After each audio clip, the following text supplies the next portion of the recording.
The Apollo University, University of Leicester, 35 lakhs fees for 3-year BTech CSE UK.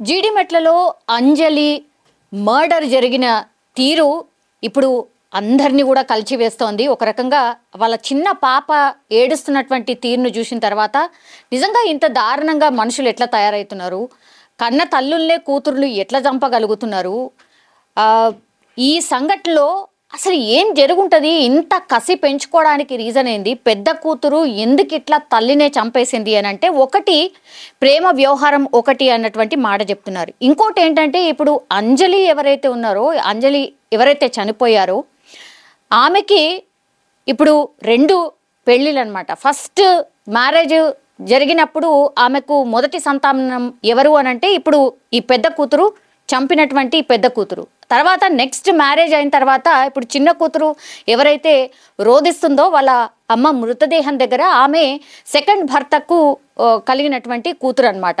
So ఎప్పుడు కూడా ఈ అక్క చెల్లెల మధ్య సఖ్యత ఉండేది కాదు అనేది ఒకటి. అండ్ ఇప్పుడు ఈ పెద్ద కూతురు ఎవరైతే ఈ తల్లిని చంపిందో ఆమెకి ఎప్పుడూ ఆ తల్లి మీద పెద్ద రెస్పెక్ట్ ఉండేది కాదు.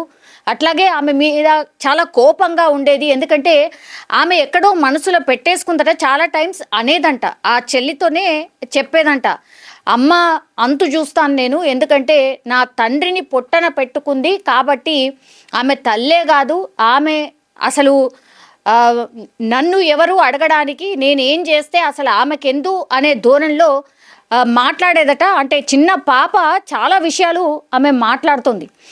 ఇందులో భాగంగానే ఇప్పుడు ఈ మర్డర్కి ప్లాన్ చేసినటువంటి ఈ పెద్ద కూతురు ఎవరైతే ఉన్నారో ఫస్ట్ భర్తకు కలిగినటువంటి సంతానం అన్నమాట. మరి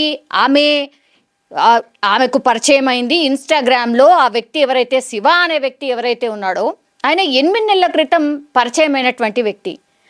దాని తర్వాత ఈమె పెద్ద కూతురు మొన్న 19వ తారీఖున 3-4 రోజుల పాటు ఈ శివతో పాటు వెళ్ళిపోయింది అనే మాట చెప్తున్నారు. పోలీసులు కూడా నిర్ధారించారు. ఎందుకంటే ఎప్పుడైతే ఈ శివతోని ప్రేమ అంటూ ఈమె మాట్లాడడం స్టార్ట్ చేసిందో తల్లికి కూడా ఈ విషయం తెలుసు, మందలించింది.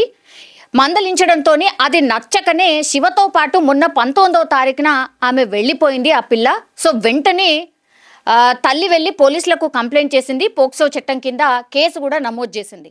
నమోదు చేసినప్పుడు పోలీసులు ట్రేస్ అవుట్ చేసిండ్రు. ఆ తర్వాత ఆ పిల్లని తీసుకొచ్చి తల్లి దగ్గర వదిలిపెట్టిండ్రు. పోక్సో చట్టం కింద ఆ శివ మీద ఆయన మీద కేసు కూడా ఫైల్ అయింది. కానీ జస్ట్ నోటీసులు ఇచ్చి వదిలేశారు. అందుకే ఈ మర్డర్ జరిగింది. పోక్సో చట్టం కింద నోటీసులు ఇవ్వడం కాదు, అసలు అరెస్ట్ చేయాలి కదా, అరెస్ట్ చేయకుండా ఎట్లా వదిలేసిండ్రు, ఆయనను అరెస్ట్ చేయకుండా వదిలేసిండ్రు. కాబట్టే ఈ శివ పూర్తిగా ప్లాన్ చేసి అడ్డు ఉంది వాళ్ళ తల్లే కాబట్టి తల్లిని అడ్డు తొలగించేస్తే ఇంకా ఆ పిల్ల నాతో పాటు ఉండిపోతుంది అనుకున్నాడు. కాబట్టే ఇదంతా కూడా జరిగింది. సో శివని ఆ రోజే మీరు అరెస్ట్ చేసి ఉంటే ఇంత దారుణం జరిగేది కాదు, ఇట్లా మా అక్క చనిపోయేది కాదు అంటూ ఇప్పుడు ఈ మృతురాలి అక్క చెల్లెలు ఎవరైతే ఉన్నారో వాళ్ళు మాట్లాడుతున్నటువంటి పరిస్థితి. అట్లాగే ఆ చిన్న పాప కూడా రోదన అదే. సో పోలీసుల మీద పెద్ద ఎత్తున ఆరోపణలు అయితే చేస్తున్నారు కుటుంబ సభ్యులు. మీకు అంతా తెలుసు. ఇప్పుడు ఈ వీళ్ళ ఫ్యామిలీకి ఇబ్బంది ఎవరితోనూ ఉంది అని అంటే ఆ శివ అనే అబ్బాయితోనే ఉంది. వాళ్ళ పాపని ఆయన దగ్గరికి వెళ్ళి తీసుకొచ్చి ఇంట్లో దిగబెట్టేశారు. అక్కడి వరకే చేసి ఊరుకున్నారు తప్పించి, నోటీసులు ఆ శివ అనే వ్యక్తికి ఇచ్చారు తప్పించి ఆయనను ఎందుకు అరెస్ట్ చేయలేదు అనేటువంటిది క్వశ్చన్ చేస్తున్నారు వాళ్ళ బంధువులు. సో పోలీసుల మీద పెద్ద ఎత్తున ఆరోపణలు అయితే చేస్తున్నారు. ఇంకో విషయం వెలుగులోకి వస్తుంది ఏంటి అని అంటే ఇప్పుడు ఈ పిల్లని ఎప్పుడైతే విచారణ చేసిండ్రో ఆమె శివ అనే వ్యక్తిని బెదిరించి, నువ్వు వస్తావా మా తల్లిని చంపుతావా, లేదంటే నీ పేరు రాసి నేను ఆత్మహత్య చేసుకోవాలనా, నువ్వు ఇప్పుడు ఇమ్మీడియట్గా రా అని బెదిరించినట్టుగా కూడా ఇప్పుడు విచారణలో ఈ పిల్ల చెప్పినట్టుగా కూడా ఇంకో వర్షన్ వినిపిస్తోంది.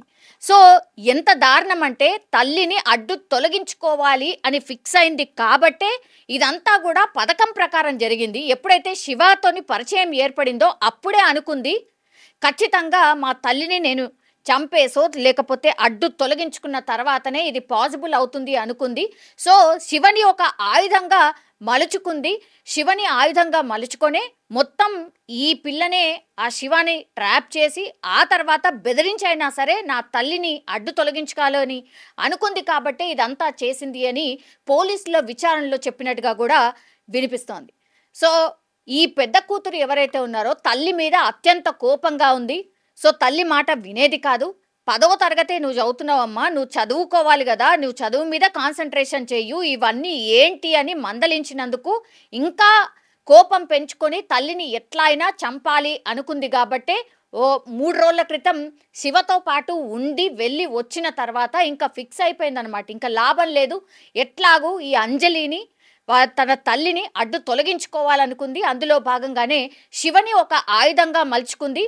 అండ్ ఈ టీనేజర్స్ కూడా అత్యంత ఆవేశపరులే కాదు, మొన్న ఇప్పుడు ఆయన దగ్గర నుంచి ఈ పిల్లని తీసుకొచ్చిన తర్వాత వాళ్ళ అమ్మకు అప్పగించారు. కాబట్టి ఆ కోపంలో వీళ్ళందరూ కూడా ఉన్నట్టుగా పోలీసుల విచారణలో తేలినటువంటి పరిస్థితి. ఇప్పుడు శివ తల్లి కూడా పూర్తిగా ఈమె ఎవరైతే ఈ పెద్ద పాప ఉందో ఆర్ మర్డర్ జరిగినటువంటి తీరుని వెనకేసుకొస్తుంది. అసలు ట్విస్ట్ల మీద ట్విస్ట్లు అనమాట. అసలు శివ తల్లి నువ్వు అట్లెట్లా ఆ అమ్మాయిని ప్రేమిస్తావు, అసలు నీ ఏజ్ అయినా కాదా అని ఎవరైనా ఏ తల్లైనా మందలిస్తుంది.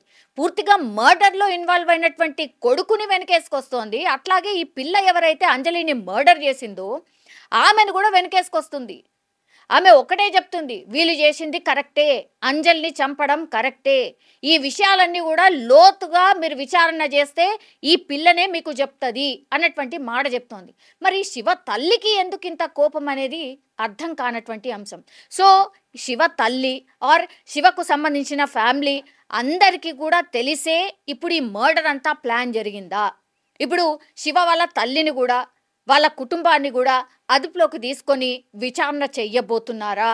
ఎందుకంటే ఒక మర్డర్ ఇంత దారుణంగా కన్న తల్లిని మర్డర్ చేయడానికి ఒక వ్యక్తిని ఎవరినైతే ప్రేమించానని చెప్తోందో అతన్ని పిలిపించి, అతనే కాదు వాళ్ళ తమ్ముడు పోయిండు స్పాట్కి, ఆ తర్వాత వాళ్ళ స్నేహితుడు కూడా స్పాట్కి వెళ్ళిండు. ముగ్గురు కలిసి ఆల్మోస్ట్ ఈ పిల్ల కూడా కలిసి ఆమెను అత్యంత దారుణంగా సుత్తతోని కొట్టడం కావచ్చు, చున్నీతోని బిగించడం కావచ్చు, చనిపోయింది అని అనుకున్నా లేదు ఇంకా కదులుతోంది, మళ్ళీ ఇంకోసారి రా అని చెప్పి మళ్ళీ పిలిపించి మళ్ళీ ఆ తల్లిని చంపేసి ఏదైతే చున్నీతోని బిగించి వాళ్ళ తల్లిని చంపిందో ఆ చున్నీనే తన నడుముకి కట్టుకొని ఈ పిల్ల ఎవరైతే ఈ మర్డర్ అంతా చేసిండ్రో, ఈ ప్లాన్ చేసిండ్రో ఆ పిల్ల పోలీస్ స్టేషన్లో ఇప్పటికీ కూడా తల్లిని ఏదైతే ఉరి తీసినటువంటి చున్నీ ఉంటుందో ఆ చున్నీని నడుము కట్టుకొని ఇప్పుడు ఇంకా కూడా పోలీస్ స్టేషన్ దగ్గర ఉన్నటువంటి పరిస్థితి. సో ఎంత దారుణమైన ఆలోచనలో ఆ పిల్ల మనస్తత్వం ఉంది అనేది కూడా అర్థం చేసుకోవచ్చు. ఒకటి జస్ట్ 10వ తరగతి చదువుతుంది, ఏ తల్లైనా ఎవరు చేస్తారు? ఇంకో 2-3 కొట్టడమే కాదు, అసలు ఎవరైనా ఊరుకుంటారా? ఏ తల్లైనా ఊరుకుంటుందా ఇట్లాంటి చేస్తుంటే? అదే ఈ తల్లి కూడా చేసింది, అదే ఇప్పుడు ఆమె పాలిట శాపమైంది. ఒకటి తర్వాత ఈ శివ అనే వ్యక్తిని బెదిరించి నువ్వు వస్తావా మా తల్లిని చంపుతావా లేదంటే నీ పేరు రాసిపెట్టి నేను ఆత్మహత్య చేసుకుంటాను అని చెప్పడం వల్లనే శివ వచ్చిండా? ఇంకోటి ఇప్పుడు పోక్సో చట్టం కింద ఆ పిల్లగాడి మీద ఆల్రెడీ పోలీసులకు కంప్లైంట్ ఉంది. జస్ట్ నోటీసులు ఇచ్చి ఎందుకు వదిలేసిండ్రు, అరెస్ట్ ఎందుకు చేయలేదు అనేది 3వ పాయింట్. సో వీటన్నిటిని కూడా రైజ్ చేస్తున్నారు.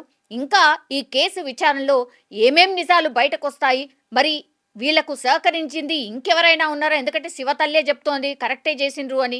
ఈ శివ తల్లి ఎందుకు వీళ్ళని వెనకేసుకొస్తోంది, ఈ మర్డర్ చేసింది కరెక్టే అని ఎందుకు చెప్తోంది అనే దాని మీదుగా కూడా ఇప్పుడు పోలీసులు కాన్సన్ట్రేషన్ చేసినట్టుగా కూడా చెప్తున్నారు. మరి ఈ కేసులో ఇంకెన్ని సంచలనాలు బయటకు వస్తాయో, అసలు శివ వాళ్ళ ఫ్యామిలీకి అండ్ ఇప్పుడు ఈ అంజలి వాళ్ళ ఫ్యామిలీకి ఏమైనా కొట్లాటలు ఏమైనా ఉన్నాయా, ఇవన్నీ కూడా విషయాలు లోతుగా విచారణ చేస్తున్నారు పోలీసులు.